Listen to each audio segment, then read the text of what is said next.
Hello.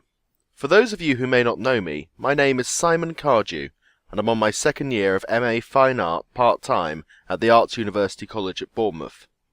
My project for Phase 2 of my MA has been an artist's book called Vectis. The first question perhaps is, what is an artist's book? We could just say that an artist's book is a book made by an artist, which is a designation that I suppose I might lay claim to. But I'm working with a slightly more precise definition. In her seminal work on the subject, The Century of Artist Books, Johanna Drucker writes, "An artist's book is a book created as an original work of art, rather than a reproduction of a pre-existing work. It is a book which integrates the formal means of its realization and production with its thematic or aesthetic issues." Admittedly a definition which she then takes apart at length, but a serviceable one nonetheless. The artist's book is not a medium for recording an artist's work, like an exhibition catalogue or a coffee table book of photographs. It is the finished work itself. Unlike a more conventional book, a novel say, it uses the nature of the book as a physical object as an integral part of the way it communicates meaning. For me, the artist's book is a medium that allows me to blend together a variety of methods of communication into a cohesive whole, with text and images held together within both the conceptual and physical structures of the book form. The full title of my work is Vectis, a Psychogeographical Enquiry. Vectis is the Latin name for the Isle of Wight, a small island off the south coast of England. The Isle of Wight is where I was born, where I spent my childhood, and where I currently live, and thus perhaps a natural subject for me to engage with. What I wanted to investigate was my personal relationship with the Isle of Wight, how its particular character as a place has influenced my personal psychology, and how it has influenced the general culture of the island. The key methodology that I have used is called psychogeography. Psychogeography is defined by the situationist Guy Debord, who coined the term, as the study of the precise laws and specific effects of the geographical environment, consciously organized or not, on the emotions and behavior of individuals. Psychogeography did not begin with Debord, however. In his book on the subject, Merlin Coverley traces the roots of the practice back to Daniel Defoe's 1722 novel, A Journal of the Plague Year, and follows it through the work of a number of 19th century writers to a group of present-day British proponents who centre around the city of London, two in particular of whom, the filmmaker Patrick Keeler and the poet Ian Sinclair, have been influential on my own work. The particular methodologies that I have taken on from these artists centre around the practice of flânerie. Flânerie is a French word that means to stroll, and invokes a literary or intellectual archetype who walks for walking's sake, allowing the impressions of the world to wash over them, undergoing a mental journey that parallels the physical one, what Keeler describes as psychic landscaping, drifting, and free association. Heather Krickenberger writes, "The flâneur is the link between routine perambulation, in which a person is only half awake, making his way from point A to point B, and the moments of chiasmic epiphany that one reads of in Wordsworth or Joyce. Like Poe's narrators, he is acutely aware, a potent intellectual force of keen observation, a detective without a lead. If he were cast a character in the drama of the world, he would be its consciousness." In my work, the practice of flânerie turns the body and the gaze of the artist as flâneur into a tool that traces the landscape while leaving its own impression. As important as the landscape is the individual within it, the individual which moves within, across and through the landscape, acts upon it and is acted upon by it, and ultimately creates the psychogeographical artwork from it. The artist as flâneur becomes, almost by default, a romantic figure, like one of the people in a Caspar David Friedrich painting, the person as a mirror. Now that I've explained some of the key methodological underpinnings, I can move on to the book itself. The process of development of Vectis revolved around finding appropriate methods to explore the subject in the form of a book using a psychogeographic methodology centered around walking. I have documented this development process on a blog that accompanies the project, vectispsychogeography.blogspot.com.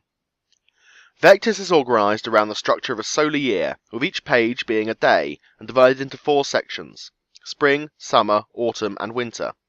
Each section has its own visual style, which is brought together by the overall design of the book.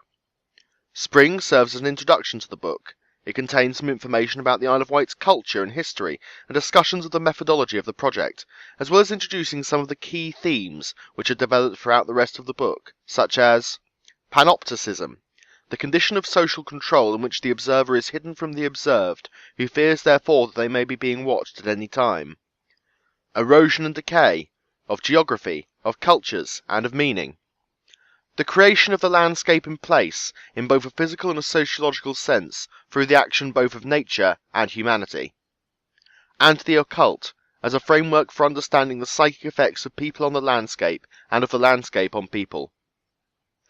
Spring presents itself using a variety of formats, including, but not limited to, illustrated essays, text quoted and appropriated from other sources, diagrams, visual essays, manifestos, and illustrations.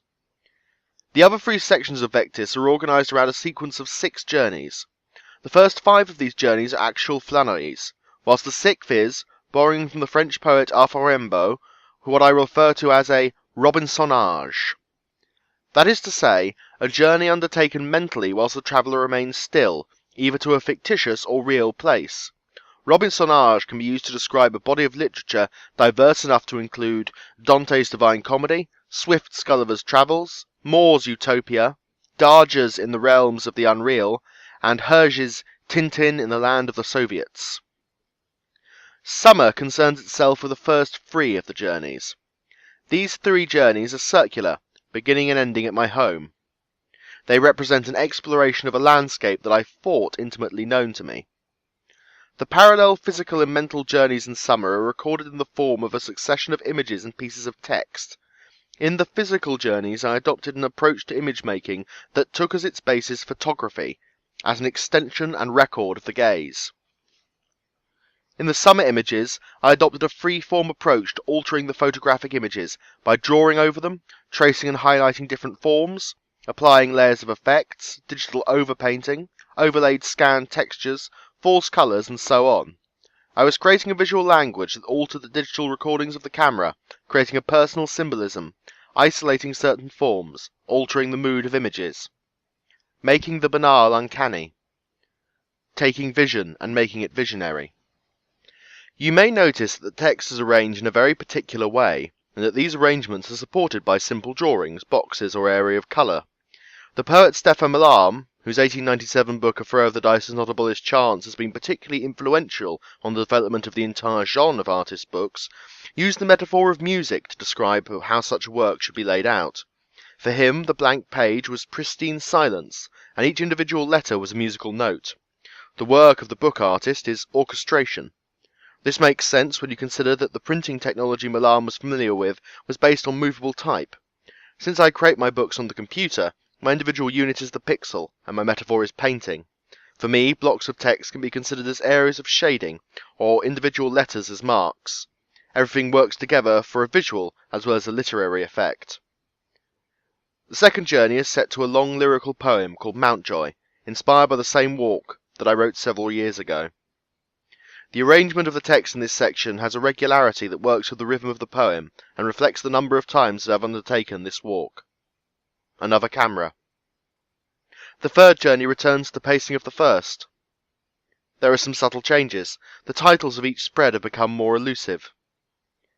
Each of these 3 journeys contains a single double-page image at its centre, which marks the point at which the page with the text and the page with the image flip, helping to create a more interesting visual rhythm that echoes the circularity of the journeys. And summer ends. You may have noticed certain changes in the colour of borders and backgrounds as you move through.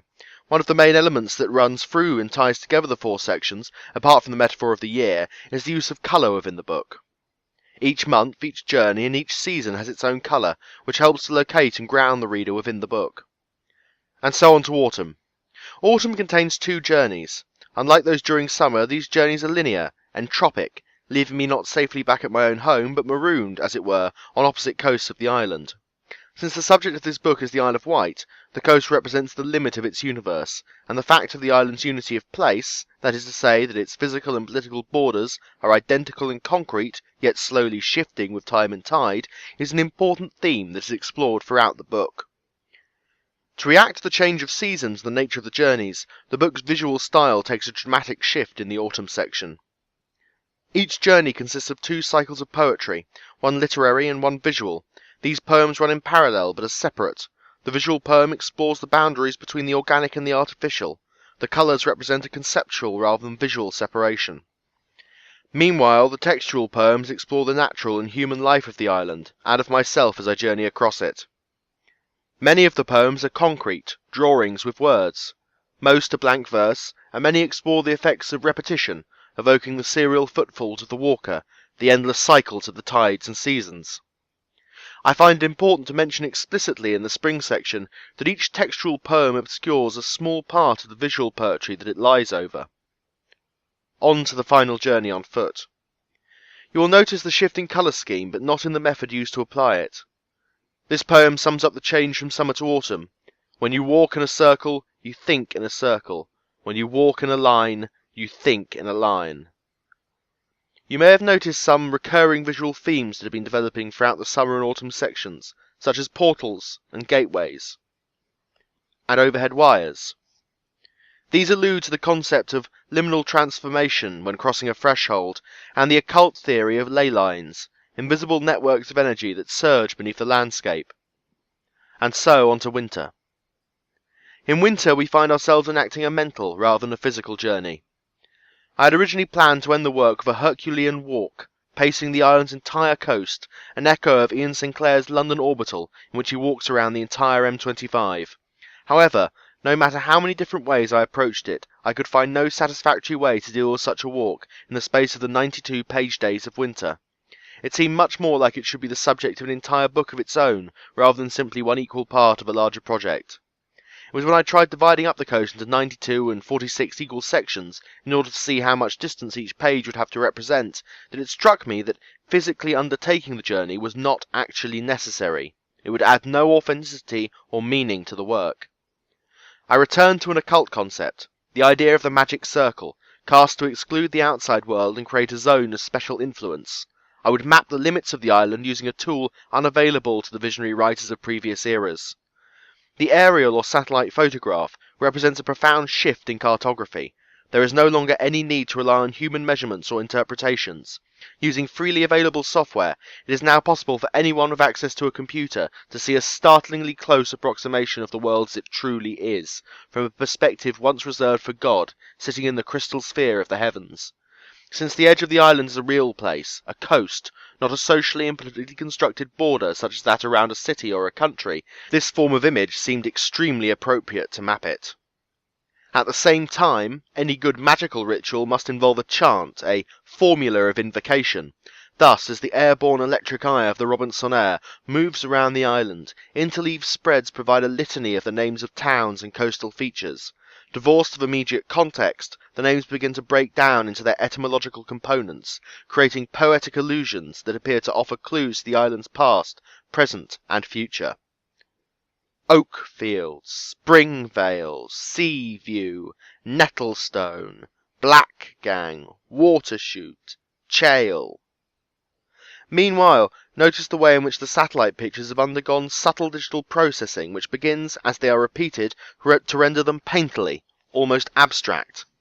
Artifacts from where different images have been stitched together become compositional elements. The coast becomes a horizon, the sea becomes a sky, a starless void across which the wakes of boats streak like comets, their passage captured for eternity. And thus the circle is completed. The book is at its end, as is my presentation. Thank you.